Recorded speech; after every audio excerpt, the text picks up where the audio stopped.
a little earlier in the day, because some of you, if you're working in the afternoon, that might work out better if you come to class at 9. The OB PEDS classes are always 3 hours, like this one. So it's not, the MP4 class is the only class that's 4 hours. And that's mainly because you have to get all your content, and towards the end of that class, you're going to be doing preceptorships. So that's why that one works that way. You have to get all your content.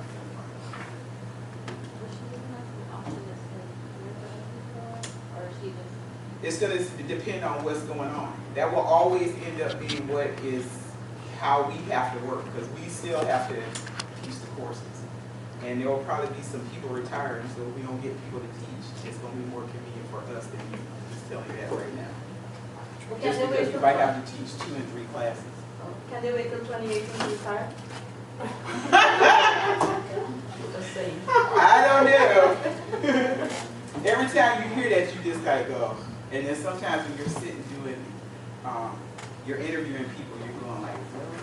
These people want to teach? Kind of thing. Sometimes it's because you got a person, you also know, as a teacher sometimes, you also know that there are people who are so easy that y'all would just chew them up. They're talking about they be going in the bathroom throwing up after class. There was one girl, she was so easy and nice. I'm like, my knees were chopped up. Got his ass. I said, you know, you have to get tough. Yeah. It was students. But, and then other people you just don't know why. Some of the comments they make. You know, it's different and once you get to know a person, even in your life with your friends, you have some people that will never cuss around you, and other people that just do it all the time. I cannot believe people do that sometimes in a job interview. I'm like, just looking at them like, did I just hear what I heard? And then when they get up and leave, you just go like, what? kind of thing. Did you hear what they just said? Those are scary people. So I don't know for sure. I mean, a lot of that's going to depend on, some of it depends on, you know, we got a whole lot of stuff going on with our college program. Oh, yeah. What? Oh, yeah. So there may be some moving around of people on top of that, so we'll see what happens. There's a whole lot of stuff. I'm just sitting over here going like, whatever. Don't bother me. Just let me do my job and go home. Kind of thing. So we shall see. The other thing is that for coming up in the next couple of weeks, my brother's having surgery, so we may have to change our. It won't affect you as far as like you won't care anyway, because you may not need to come to class on a certain day. So you'll be like, Extra days of study. So I know it won't be like such a thing for you, but what I have to do is kind of change the schedule around a little bit. I'm going into the doctor this week to find out what's actually going on, that kind of thing. But I will let you know. But that's part of the reason why we're switching some of the content around. The other thing is, no, we will not have someone come and teach mental health. I will give you topics that we're going to do out of the sections that are in Lewis, not your psych book, because some of the stuff overlaps. You know, the neurocognitive stuff, which is Parkinson's, Alzheimer's, that kind of thing. We also have substance abuse, that kind of stuff in the Lewis book as well. So it won't be that you're going to have somebody come in and do psych, because I know that kind of disturbs your rhythm as you go along with last time. So I'll get all that stuff together and put it up on your class site so you can see what you have to look at for that. You should have gotten the good thing is you should have gotten your certificate for your domestic violence, that kind of stuff last time. If you did not get it, let me know so I can tell her to get your forms. Those are things you always need to make sure you put into your MP4 portfolios. Because I have students now who are still asking me about her certificates, and I don't have them because I don't teach that part of the class. So it's not that it's the end of life if you don't have them when you do your portfolio, but it's nice when you go. Hospitals love it. It was something we did just to kind of get students ready to go for job interviews, that kind of thing. And I actually had a student yesterday that when I saw her, I'm like, what are you doing here? She actually came to see me because she's doing, she took her exam, she passed her test. Now she's looking for a job, and she actually brought me copies of her portfolio and her grades and everything, so I can look at them while I'm doing her reference letter. And it's interesting. I never had her in clinical, only had her in class. So I said, I can only speak to what you do in class. I never comment on people's clinical stuff unless I have you in clinical. I'm just letting you know that right now. So I'll give you a reference letter about stuff in your classroom, but I don't do stuff about clinical, mainly because you might do something shady and get people calling me, kind of thing. No, I'm just kidding. But she actually brought me her portfolio and all her stuff together so I can look at it. But hospitals like it because they have all your stuff there. The other thing I always tell them is when you're going for an interview, know about coordinators, know what they're. I mean, I even go and look. If I was going to apply to a hospital now, I would actually go online and look at their numbers as far as how they're rated, because that kind of stuff you can talk about if you're looking for a job. People, when they see stuff like that, they know that you're active. You really want a job there. The other piece of that is when you go for your interview, you'd be surprised what people go in dressed like, looking like they look, and it's just, and they'll call you. I get people calling me all the time. So, would you have this student? Would you tell them to put, not your clothes hanging off or so much cleavage showing? That people are like, really, people do that, and they do because they don't think about it. And the hospital, especially some of the places you go to, if they're religious based, they look at all the tax people have and don't cover them when they go there. That's not stuff you think about or that you might wear, because I have UT students, like, they make me crazy sometimes. They always want to roll their pants down to make them like yoga pants. So when they lift anything up like this, or because they have a uniform. I'm always pulling my uniform up so if I bend over, all this is not showing kind of thing. But they roll it down so it fits like, little yoga pants. So whenever they're doing anything where they have to bend over or raise their arms, you see their belly. I said, you do that in the hospital. I said, once you get a job, you're going to see nurses do it all the time. But when you're working here, patients don't want to see your belly in their face when they got you reaching over them. Kind of thing. That's kind of what you think about. But it sounds like little stuff, but hospitals look at it. When you guys used to wear white pants, I used to get calls all the time about guys who wore boxer shorts with all kinds of stuff on them. I would get calls like, why are you looking that close? That's what I was thinking. But I would get calls like that all the time. Or when I had girls that would wear thongs, that kind of, you get all kinds of calls about stuff. And you're thinking, y'all just really looking too hard. That's what I always think. Because I don't have time to be looking at people like that. It's crazy. Unless it's Adonis or something. Because there was one guy who used to work at Tampa General. Oh my God. He was like looking at the statue of David. Oh, but he always had on scrubs, so you never could see anything. But you always looked. I know I'm crazy. I'm sorry. I digress. All right, so I'm going to go over basic stuff here, and then we're going to start on this next week. Because Monday you're off, because that's Strawberry Festival Day. Oh. Yeah. Sure, okay. The following Monday you have off, because that's spring break. All right. So it's like we got to get a lot in, so that's why I'm going to go over this kind of quickly, but just so make sure we get it in about our endocrine stuff. Now I put stars next to these because those are the big ones you're going to look at as far as disease process you got to think about later on. Okay. And the reason I put neuro and endocrine together, a lot of the research that is going on now talks about how closely these two systems are related. They have a lot to do with regulating body functions, body systems. So that's why they're going to end up being on the test together. So the first one we're going to look at, of course, is endocrine.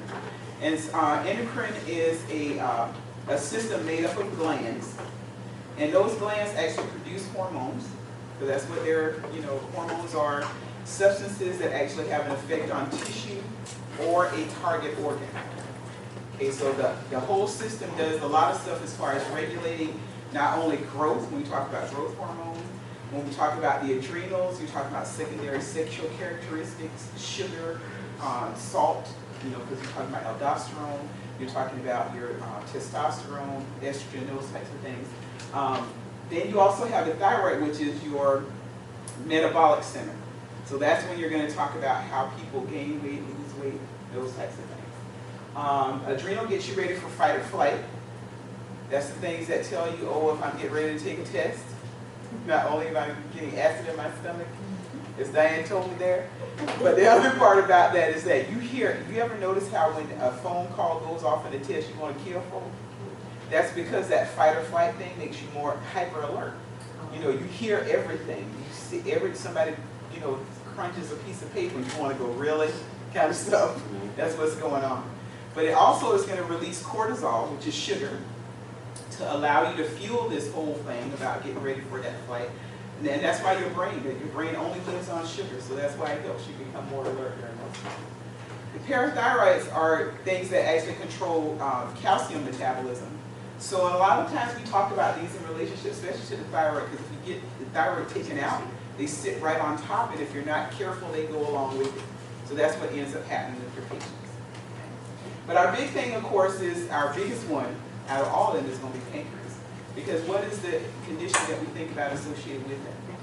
Diabetes. Pancreatitis is one. What's the big one? Diabetes. Because that's the thing. Pancreas is different from the other glands in that it has endocrine, which is going to be target organs and tissues, and exocrine function, which happens in the GI tract.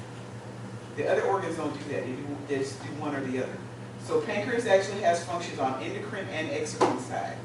So endocrine is going to be insulin, somatotrophin, those types of things that are going on with the patient. But when we talk about the exocrine function, those are all the things that help you digest fats and those types of things. So those are the people that when you see them that have that type of exocrine dysfunction are people that have problems with digesting things. So that would be your cystic fibrosis patient. You'll get them more in MP3, because that's a pediatric disorder primarily. It does, I mean, people do grow up with it, but they don't live for a long time unless they get lung transplants. So a person that you would actually see that has problems with exocrine function. So those would be people that have disorders with digesting food. So you have to give them pancrease, lipase, those types of things after they eat to help them with those types of things. But the pancreas is unique in that it does both sides. Okay. The thyroid is going to be the thing that, as we say, controls our metabolic stores. So it works in how you actually utilize the nutrients that you take in. It also has some things that we look at as far as maintaining our wake and sleep balance type of thing. It also, if you have too much of it, causes a lot of problems with everything speeding up, which usually nobody comes to see you until they look funny, right? That exophthalmos, when you look surprised all the time, that's when somebody comes to see you.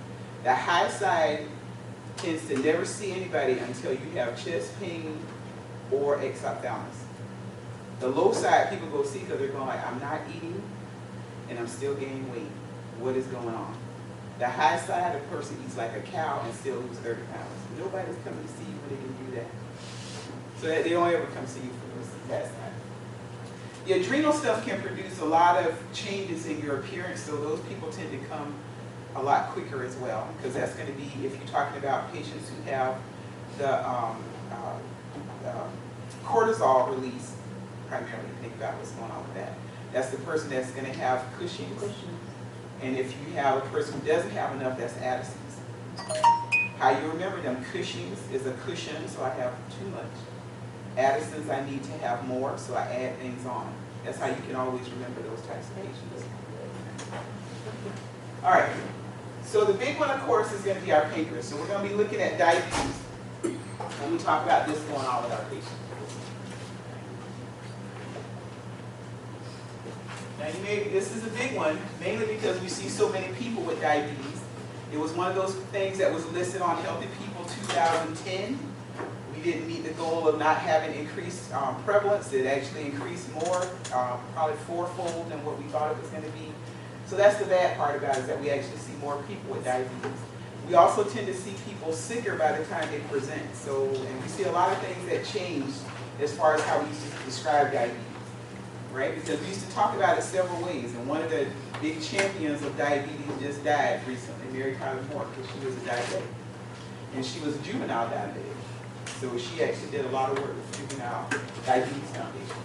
So one of the things that you have to think about when you have a person who has diabetes is there are several different types. Okay, so we have type, how you have to write them nowadays is type 1 or type 2. You actually have to write it out as an Arabic number. We used to actually write type 1 with Roman numerals or type 2 with 2 Roman numerals, and people said they had type I, type II. So we got rid of that. All right. Then you had people who were insulin dependent or IDDM, so they were IDMs. And if you were not insulin dependent, you were NIDMs. So that's why they got rid of everything. And this is the only way you're supposed to write what type of diabetes the patient has now. It's not adult onset, it's not juvenile onset, because juvenile also used to be called type 1, and then we call type 2 adult onset. But now we see so many kids who have type 2 diabetes, mainly because of obesity, that they no longer want you to actually use that. This is what the American Diabetes Association recommends that you write when you're talking about patients. Okay. So just know that type 1s do not produce insulin. So that's like the Ghostbuster sign. No, it's not happening. Person who has type 1 diabetes does not produce insulin, so they will always need a source of outside insulin, or what we call an exogenous source. I have to give them a source of insulin. Okay, so this person will always require insulin, unless you give them a new pancreas.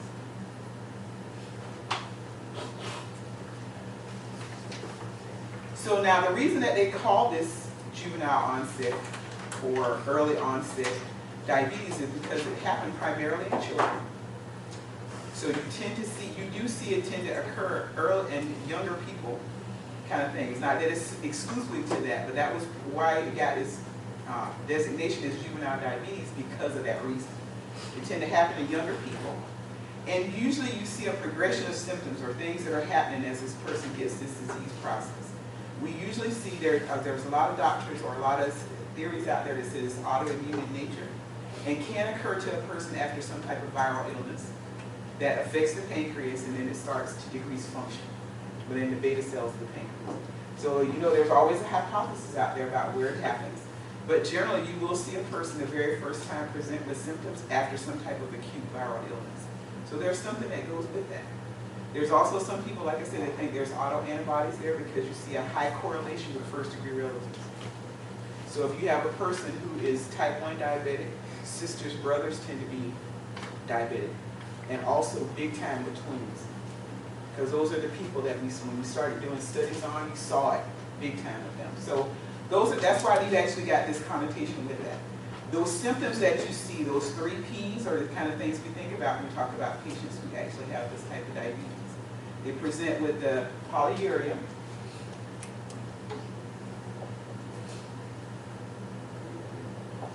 polydipsia, and polyphagia. So those 3 Ps are what you see as far as symptoms in your patient. The other thing that you usually see associated with this is weight loss. And that's mainly because the body is using fat for fuel. So even though they're eating a lot, they still tend to have a loss of weight when they're diabetic. When they first are diagnosed, you kind of see that associated with that. So polyuria is happening because as your sugar gets higher and higher, it acts as an osmotic diuretic, so the person pees all the time. It's normal if you pee all the time for you to want to drink because your body's trying to replace it. Because you're not using the food that you do take in efficiently, you're always trying to eat because you feel like your body isn't meeting the needs that it has. So there's always a reason behind why these things are happening, but that's what's going on. This pathological process that's going on with your patient. But generally what you're going to see is either antibodies that are destroying the pancreas cells, or because that's the autoimmune piece, or you have a viral illness that affects that, and you'll see a person that starts to have blood sugars get higher, and then you'll start seeing the 3 Ps here, some weight loss. The other thing that tends to accompany this, because of the weight loss, if your body uses fat for fuel, what do you produce? Ketones. Ketones. So you can actually have a person who has ketosis. They may also have acidosis. So those are things that you can see going on with your patient. As the ketosis gets worse, that's the person that's going to look more spindly when you look at, because you use your body for fuel. That's essentially what you're doing. But then you can actually have this person develop DKA. So a lot of times when their first presentation, this person is in diabetic ketoacidosis when they present to the hospital. So sugars are high. You have ketones the fat is being used for fuel. So ketosis in the blood, ketosis in the urine. So when you actually test their urine, they have ketones there too. That musty, fruity smell to their breath, you see them present with that as well. So we have to reverse that. That's one of those things that, you know, in NP4 we talk about it more when we talk about ketoacidosis, but just know a lot of times first presentation, that's what the person is in when they come to the hospital. Okay. For type 2, they tend to be older, so we call that adult onset. They also tend to be heavy, so the person is doing couple of different things that are different going on with them. So in this particular person, what's happening as far as their patho is that you have an increase in insulin resistance.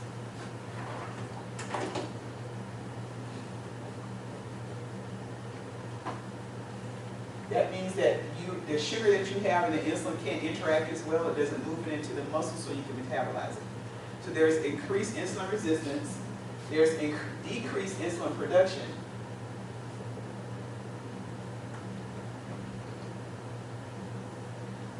Or aspects of both.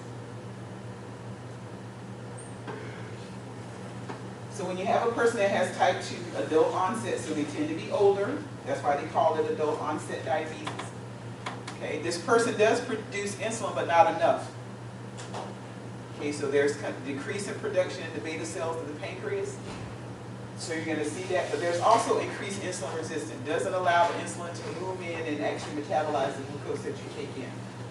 Okay. This person tends to be heavier, so you see that happen over time. And there's also a syndrome that we see associated with it. It used to be called syndrome X. Now it's called metabolic syndrome. And it's something that you see in patients primarily about 5 to 10 years before they develop diabetes. You know everything has 3 things, right? And there are always things you remember because they can be points on the test. Just saying. All right? So what we see before about 5 to 10 years before a patient gets this, and this is where you target people for education. This is where you want to make the turnaround so hopefully they don't end up being diabetic. Because there's also a high family correlation with this one as well. You know, not the autosomal thing that we see in type 1s, but still there's a high family incidence. Because if you go and look at family members or you look at families who have diabetes, it's there. You see it. It happens in sometimes generations. You may see one generation skip totally and the next one does it. You know, everybody has diabetes, so you just never know about that.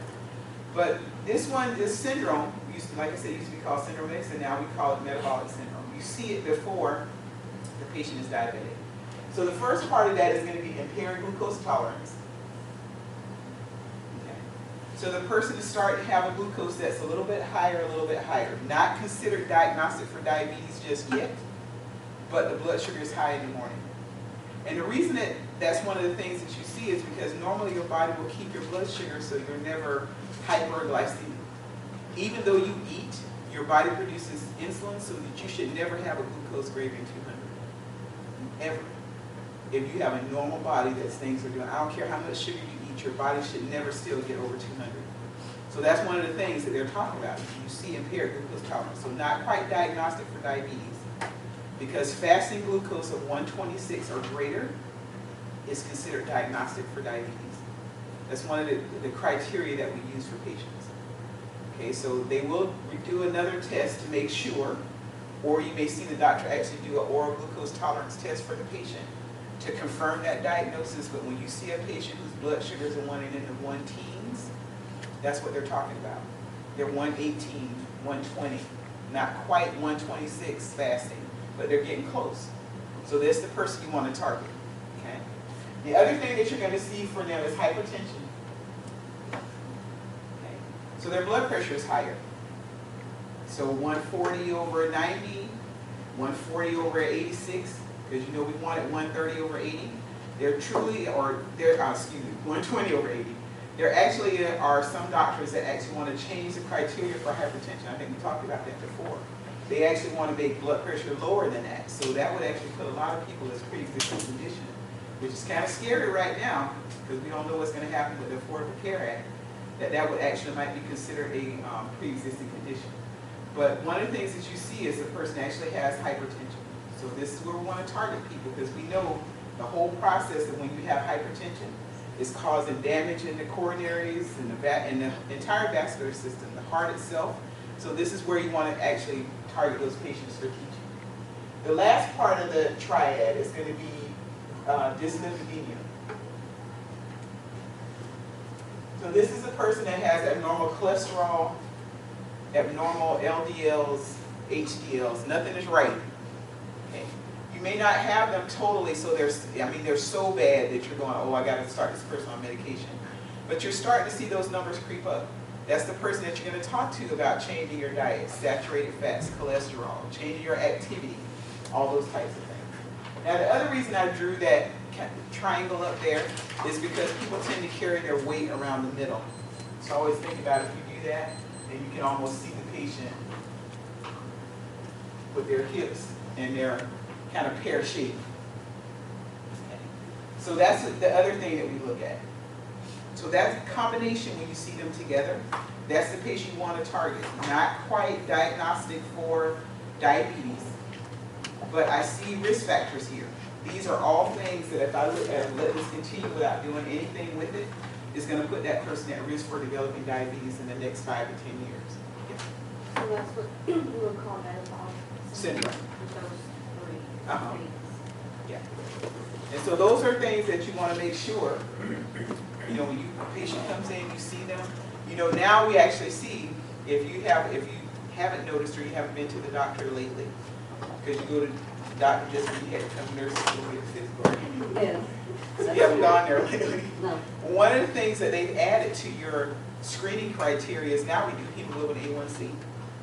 That used to just you go and you do just your lab work, that kind of thing, but they're doing hemoglobin A1C now as a routine test because then you're able to see what this person's blood sugar has been over a period of time. You don't want people greater than 5.9. When you start seeing that creep up, as the number gets higher, that gives you an average glucose that's higher. Now, the funny thing about that whole thing about glucose kind of stuff, when you have a person who is from foreign countries and you give them AccuCheck results, they're expecting you to give them those type of numbers. So they are accustomed to, because there's a formula that you convert your glucose to the hemoglobin A1C number. So when you tell them 128, they're losing their mind. They think their glucose is like 4,000 kind of thing, because there's a formula that you can do that. So just know that sometimes happens, especially when you have people that come from European countries when you're doing AccuChecks. You sometimes have to get that. I never remember it, but I always have it written down somewhere. But that is something that you sometimes do because patients get alarmed and they think they're going to die right there in front of you, kind of thing. But it's just because we do things different.